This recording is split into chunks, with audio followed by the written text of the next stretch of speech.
The Gunbower Floodplain Restoration Project is mostly within the Gunbower National Park, which forms part of the broader Gunbower Forest on the Mid-Murray floodplain of northern Victoria. Gunbower Forest is one of the few remaining river red gum floodplain systems in Victoria and has significant ecological importance. This project will enable water for the environment to be delivered efficiently and effectively to give the floodplains the water they need while keeping irrigation water in the community. A proposed new 46 megalitre a day pump station on the National Channel will replace supply to local irrigators and deliver water to key parts of Camerons Creek and the Upper Gunbower floodplain.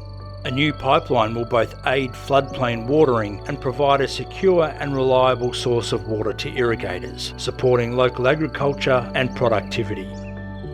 It will work together with upgraded existing small regulators on Camerons Creek to deliver pulsing flows down the waterways and into the swamps. This water will flow to permanent lagoons in the upper parts of Camerons Creek and the permanent Black Charlie Lagoon in most years. Under VMFRP, water levels in these permanent lagoons will fluctuate but never totally dry, providing habitat for a range of native species.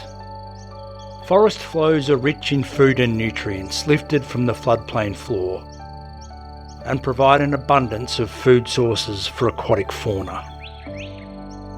Small-bodied native fish in Camerons Creek, Baggots Creek and Black Charlie Lagoon will benefit from more suitable habitat as well as increased connectivity to the floodplain. In about 3 years in every 10, water will flow out of these wetlands and onto the broader floodplain, including into the Baggots swamp area. Containment banks will keep water on the floodplain to provide food and habitat for native species until it naturally dries out. The water, either from high river flow events or pumped, will give large trees a much needed drink, support the iconic flood-dependent understory, which requires flooding to complete its life cycle, and promote the germination of a diversity of aquatic plants. Gunbower National Park is just one of 9 ecologically significant floodplains to be restored as part of the VMFRP. This project is a major step towards restoring the floodplain's health and protecting it for future generations to experience and enjoy.